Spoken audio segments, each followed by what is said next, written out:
Hola, yo soy Horacio Pérez y esto es Investigando la Investigación.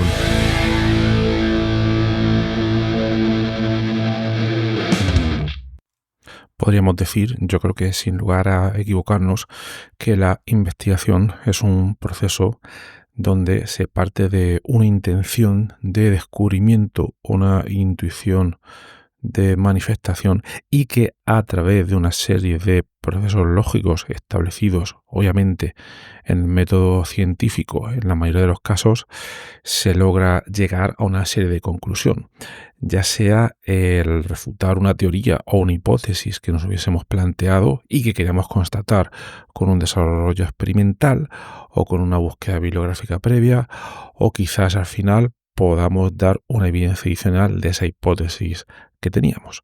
Pero, en cualquier caso, lo que quiero reflejar aquí es que se trata de un proceso totalmente lógico y deductivo en algunos casos e inductivo en otros. Y yo quería enlazar este tema con un tema que hace tiempo que no trato, que es el tema del podcasting. Como, bueno, los que llevéis un tiempo escuchando el podcast, os habréis fijado que al principio, yo creo que los 2 primeros años, hice varios capítulos, varios episodios, donde trataba temas de podcasting, cómo grababa, algunas nociones de por qué grababa el podcast, por qué lo hacía, etcétera, etcétera. Pero hoy quiero relacionar cómo es el proceso de investigación de alguna manera con el proceso del podcasting. Podría irme a comentar las similitudes y diferencias principales, pero voy a empezar en primer lugar por las diferencias, ¿no? Bueno, como comentaba, en el método científico nosotros seguimos una serie de pasos lógicos para llegar a un fin que nos hayamos propuesto inmediatamente. Pero esto no es así siempre en el podcasting. En el podcasting, en algunos episodios, y no normalmente en un podcast de investigación y algunas veces científico como este, quiero reflejar una cadena de razonamiento, o una exposición de una idea, o un ensayo, etcétera, etcétera. Pero hay veces, y últimamente me pasa cada vez más, en que esto no es siempre así. Hay veces en que quiero básicamente explorar una idea en directo mediante una improvisación al mismo tiempo que grabo el episodio. Sé que esto no es común en la grabación de episodios y que también conlleva un poco el riesgo de que al oyente este tipo de episodios pues no le guste mucho. Pero a mí la verdad es que me parece un ejercicio bastante interesante, sobre todo para coger práctica en la exposición de ideas, en su argumentación, y también a veces, aunque no lo parezca desde fuera, pero desde dentro se pueden llegar a conclusiones que desde un principio eran totalmente inesperadas. En resumidas cuentas, yo creo que más que un proceso metodológico, este que te estoy contando, es más que nada una sensación un poco visceral. No es una idea teórica, es una necesidad de hablar, una necesidad de exponer, de sacar algo que lleva uno dentro como si fuera algo urgente, como si uno le llevara la vida en él. Bueno, no quiero exagerar tampoco porque no es algo tan estrictamente necesario. Y entonces quiero hacer hincapié en esa motivación, ¿no? En esa necesidad de expresarse uno mismo. Porque, en resumidas cuentas, en este tema del podcasting, normalmente se ofrecen las 3 vertientes que voy a comentar a continuación. Muchas veces, y yo creo que el principal tipo de episodios en argumentación expositiva es que hay personas que hablan porque tienen respuestas a las preguntas que han iniciado anteriormente. Por ejemplo, los típicos episodios donde dicen, hoy te voy a explicar esto, te voy a explicar lo otro. Yo tengo muchos episodios de ese tipo, ¿no? Pero en segundo lugar, también podemos tener quienes hablan porque están buscando una pregunta, ¿no? Sí que tienen un tema claro del que quieren hablar, pero quieren buscar algunas preguntas adicionales. Y esto suele ocurrir a veces más a menudo en podcasts de debates, en podcasts de entrevistas, donde cuando no te planteas exactamente las preguntas, pero te planteas un guión o una escaleta sobre temas que quieres tratar y luego te deja llevar por el flujo de la conversación, lo maravilloso, o al menos así a mí me lo parece, es cuando de vez en cuando surgen preguntas que eran totalmente inesperadas y que a veces consiguen darle un giro por completo a esa conversación, a ese podcast que no tenía por qué estar estrictamente preparado con las preguntas una detrás de otra y donde ya el asistente ya sabía un poco lo que tenía que responder. Eso no es mi caso. Creo que os habréis dado cuenta si seguís el podcast un tiempo que no es el tipo de episodios que tratamos aquí.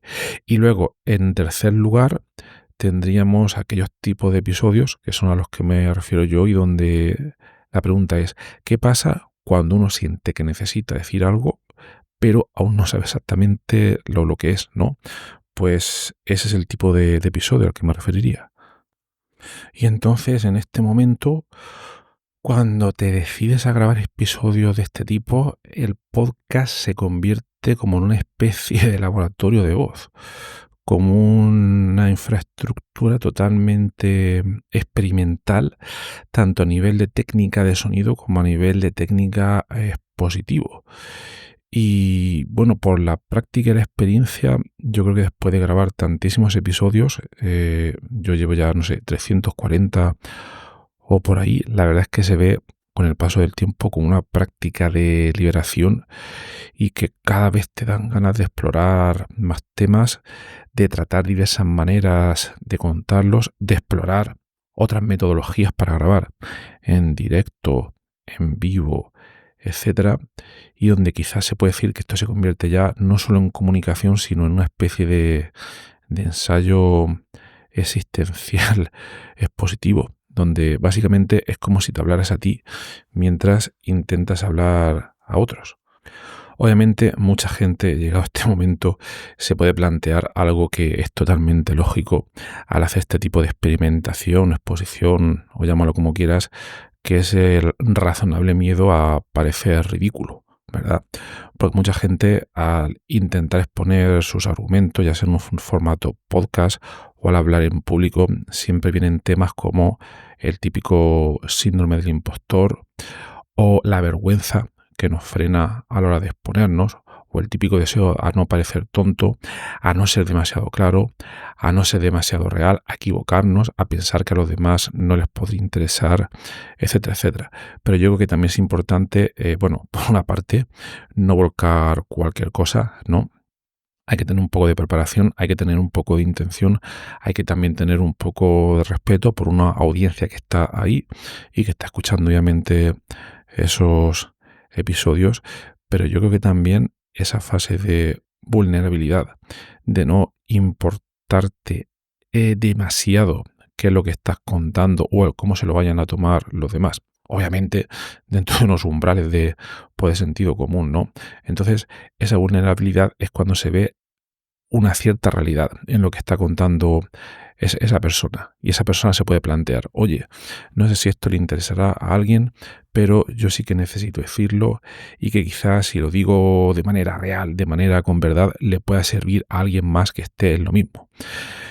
Entonces, bueno, ese era yo creo un poco el objetivo de mi punto de vista para este episodio, un episodio un poco diferente de los que estoy acostumbrado a emitir, donde si lo estás escuchando, pues quizás te puedas replantear algunas cosas dentro del mundo del podcasting. Quizás te apetezca algún día empezar a hacerlo. Quizás sí que te apetece, pero te dices, no controlo la parte técnica. Bueno, hoy en día de hoy con tanta tecnología es muy sencillo. Cualquier móvil con un micrófono normal te puede permitir perfectamente grabar cosas y luego si quieres limpiarlas de ruido con cualquier programa gratis del mercado. Entonces no pueden haber excusas técnicas de ningún tipo, yo creo. Por otra parte, todo esto que he comentado, el síndrome del impostor, es perfectamente racional, ¿no?